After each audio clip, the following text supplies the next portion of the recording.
পৃথিবীর নিয়ম বড়ই অদ্ভুত। যারা সামান্য ভালোবাসা, আদর আর যত্ন পেলেই ভালো থাকতে পারে, ঠিক তারাই সবচেয়ে বেশি অবহেলার শিকার হয়।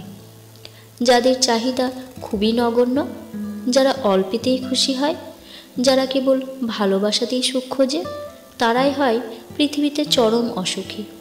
খেয়াল করে দেখবেন, আপনি যাকে পাশে পেলে কিংবা যার সাথে কথা বললে ভালো থাকবেন, ঠিক সেই থাকবে আপনার ধরাছোঁয়ার বাইরে। আপনি যদি একজন চঞ্চল কিংবা রসিক স্বভাবের মানুষ হন, দেখবেন সম্পর্কের অপর পাশের মানুষটা হবে বড্ড বেরসিক আর গম্ভীর স্বভাবের। সামান্য ভালোবাসা, আদর আর চাহিদা, তার চাহিদা কখনোই পূরণ হয় না। মানসিক যন্ত্রণায় হতভম্ব হয়ে পড়ে, কেউ খোঁজ নেয় না। পৃথিবীর এই নির্মম বাস্তবতা মানুষকে আজীবন ভোগায়। যারা কেবল ভালোবাসা চায়, তারা ভালোবাসা পায় না। প্রিয়জনের কাছ থেকে যারা একটু সময় চায়, ঠিক তারাই অবহেলায় পড়ে থাকে দিনের পর দিন।